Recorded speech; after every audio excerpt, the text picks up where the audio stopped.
सालों की भक्ति के बाद मुझे क्या मिला? खाली हाथ। नहीं, अब खुद की मदद करने के लिए मुझे एक नया मददगार ढूंढना होगा जो मेरी जिंदगी बदल दे।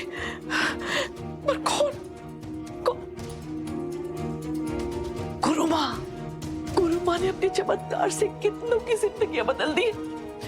फोन करती हूँ। कॉल करने के लिए आपके अकाउंट में पर्याप्त बैलेंस नहीं है। क्या उन लोगों ने मेरा बिल नहीं भरा? उन दुष्ट लोगों ने मेरे फोन का बिल नहीं भरा? बिल भरने के लिए ऐसे सॉरी माता रानी, मैंने आपकी शक्ति पर संदेह किया। आगे से ऐसा कभी नहीं करूंगी। थोड़ी सी कृपा दृष्टि फिर से मुझ पर बना दीजिए। थोड़े से पैसे मिल जाते तो मैं फोन का बिल भर देती। मैं कहीं तो छुपा कर रखे होंगे ना मैंने पैसे का। हाँ। वो सब मुझे ला कर दो।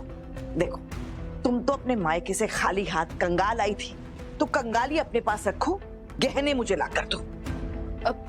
लेकिन किस लिए मम्मी जी? तुम्हारी हिम्मत कैसे हुई मुझसे पूछने की? अब तुम भी क्यों और क्या पूछोगी? घर में खाने के लिए पैसे नहीं है और तुम अपने जेवर संभाल कर रखना चाहती हो। ऐसा नहीं है मम्मी जी, मैं तो बस ये कहना चाहती मत भूलो, वो सारे गहने मैंने तुम्हें अपने पैसों से लेकर दिए थे। उन पर मेरा हक है। मैं उन्हें बेचूंगी और उससे जो घर में 2 पैसे आएंगे उससे तुम्हारा भी तो पेट भरेगा। और उन गहनों का तुम करोगी क्या? सजना तुम्हें है नहीं, किसके लिए सजोगी? पति तुम्हारे हाथ में है नहीं। हमारे घर परिवार को तुम चिराग दे नहीं सकती, तो कम से कम मुश्किल वक्त में अपने गहने ही दे दो।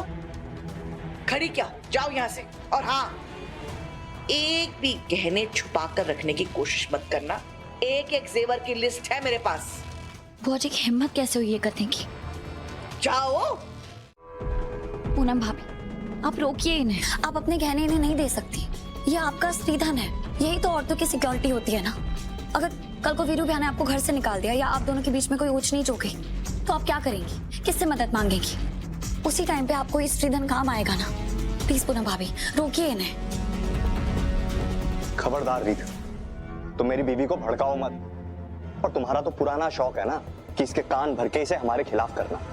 तुमसे ये चीज बर्दाश्त नहीं होती है कि कैसे पूनम एक सीधी सादी जिंदगी जी रही है। क्यों ये अपने परिवार के खिलाफ नहीं लड़ती? यही प्रॉब्लम है ना तुम्हारा। आप तो रहने ही दीजिए। आपने इनके साथ जो बुरा किया है ना, उसके बाद मुझे इनकी आंखें खोलनी पड़ी। वरना आपके रहते हुए तो मुझे नहीं लगता पूनम भाभी यहाँ जिंदा होती। चुप, एकदम चुप रही। और पूनम, इसकी बात सुनने की कोई जरूरत नहीं है। लेकिन फिर जी नहीं पूनम, आज तुम्हें फैसला लेना होगा। तुम्हारे लिए गहना ज्यादा जरूरी है या तुम्हारा परिवार? अगर आज तुमने ये गहने माँ को नहीं दिए ना, तो उसका मतलब साफ है कि तुम हमारे नहीं, रीत के साथ हो। तो फिर जिंदगी भर रीत के साथ ही रहना, हमारे साथ नहीं। एक मिनट पूनम बहू, तुम सोच लो, तुम अपने परिवार को चुनोगी या रीत को, जिसका अपना खुद ही का कोई ठौर ठिकाना नहीं, तो उससे मर्द के पैसों पर ऐश कर रही है। तो तुम तय कर लो, तुम रीत की बनना चाहती हो, बिना पति बिना रिश्तों की औरत? हाँ, तो कोई बात नहीं, तुम्हारा स्वागत है। लो, गहने दे दूं?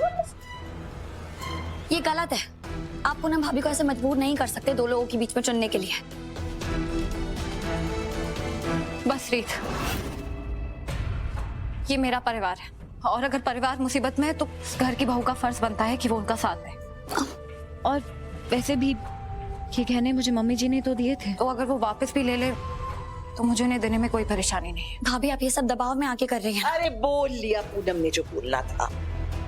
उसने तुम्हारी जगह अपने परिवार को चुना है, तो अब इस मामले में तुम्हें बात करने का कोई हक नहीं है, कोई अधिकार नहीं है। जाओ, दफा हो जाओ।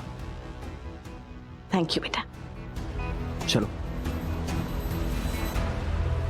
पूनम बहू बड़ी सगी लगती है ना तुम्हारी। उसे कोई तकलीफ होती है तो तुम्हें बड़ी परेशानी होती है। अब तुम देखो, जैसे पूनम बहू के सारे गहने बेचकर मैं उसे पाई पाई का मोहताज बना देती हूँ। इसे देखकर तुम्हारा दिल बड़ा दुखेगा, लेकिन मुझे तुम्हारी तकलीफ देखकर बहुत मजा आएगा। और मुझे पूरा भरोसा है आप पर कि आप ऐसा ही कुछ करेंगे। लेकिन मैंने भी एक प्रण लिया है, वो भी सुन लीजिए। मैं इस घर की बहू के गहने बिकने नहीं दूंगी। मैं भी देखती हूँ तुम मुझे कैसे रोकती हो। देख लेना। अब आपको जो बोलना है जल्दी बोल, मेरे पास टाइम नहीं है। क्यों? मेरी बर्बादी की नई कहानी लिखने जा रही हो क्या? मैं कहाँ जा रही हूँ, क्या करने जा रही हूँ, ये सब मुझे आपको बताने की जरूरत नहीं है।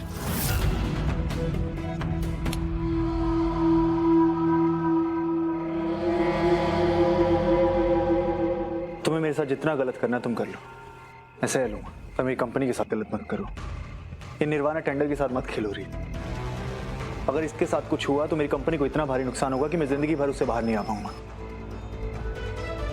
रोहित को ये टेंडर को लेके बहुत कॉन्फिडेंस है, पर उसके अंदर उसे जीतने का दम नहीं है। देखो, मैं उसकी काबिलियत पे शक नहीं कर रहा, पर ये बहुत बड़ा सरकारी टेंडर है जो हमारी जैसी प्राइवेट कंपनीज के लिए खुलता है। अगर छोटी सी भी गलती हुई मेरी तो सब खत्म हो जाएगा, मेरी कंपनी डूब जाएगी।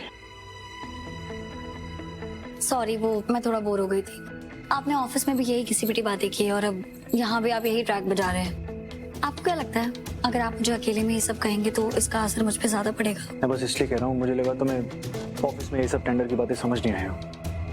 प्लीज मेरी बात मान लो रीत। मैं वो पुरानी रीत नहीं हो रहा जो आपकी हर बात मानती थी। हाँ, पर एक बात मैं जरूर समझ गई हूँ, मेरे सामने गिड़गिड़ाने के लिए, मेरा फैसला बदलने के लिए आपको अपनी ईगो को तो मारना पड़ा होगा ना। मुझ में ईगो नहीं है, तुम में ईगो है, तभी तुम अपनी अकड़ में ऐसा फैसला ले रही हो। ना मुझे क्रेडिट चाहिए, ना मुझे पैसे चाहिए, मुझे बस अपनी कंपनी की रैपो की पड़ी है। आपको जिसकी परवाह है, मुझे उसकी परवाह नहीं है। आपने कह दिया, मैंने सुन लिया, बात खत्म। वैसे आज आपको अपने सामने ऐसे गिड़गिड़ाते हुए देखकर मुझे बहुत अच्छा लगा।